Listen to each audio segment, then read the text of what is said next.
All right, video 3, here we go. We are ready to cut our design. It's been placed. I have all the artwork done.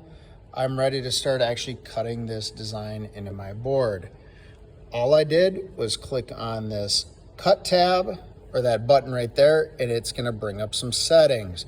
The first button is how deep do I wanna cut? So you can see I'm gonna cut 0.05 inches deep. The next button, so the first one, we can mess with the depth, okay? Come talk to me. But anywhere from like 0.05 to 0.1 deep, 1 inches deep, usually makes a good depth of cut. I can cut on the line, I can cut outside of the line, I can cut a pocket, I can do some different things here.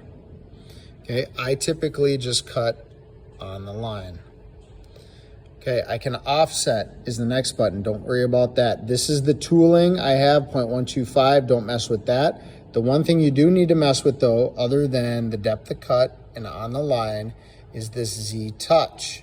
You need to be able to have this router figure out where to start and where the top of the material is. So if I take this little cover off, it's just magnetic. And I'm gonna come back up here and hit the Z touch button. Watch what happens down here. Here we go. So I'm gonna push Z touch. Automatic.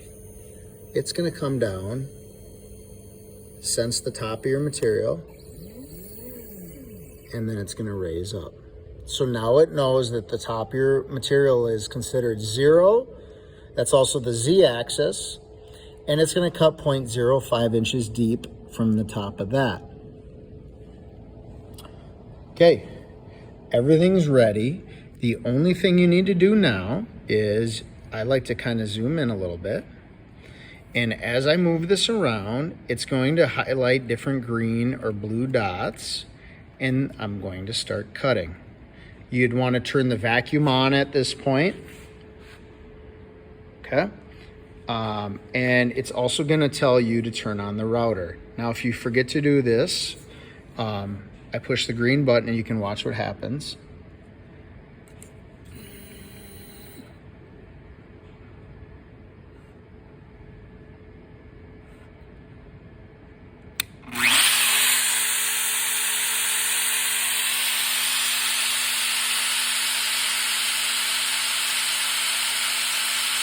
And I just start moving it.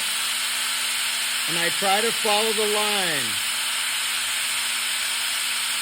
The little circle, the white circle, you just have to follow along the dotted line path and it'll adjust. If I go outside of it, the router will automatically lift up so you don't mess up. When I get to tight corners, okay, oh, give me a thing, I went the wrong way. Let me show you a spot where I get to a tight corner. And I click cut. It's gonna go down. I can hold the green trigger and it will do an auto cut in the corner. Watch.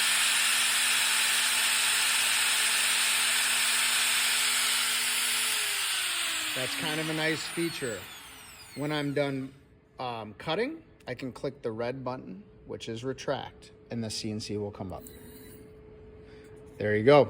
So go about doing your design. It's pretty easy to actually run. I'll be floating around helping you guys out, but if you can get this far, if you can get a design, you can get a design put on this board, get your board mounted, get everything kind of set up. The last part of actually doing the cutting is really, really easy.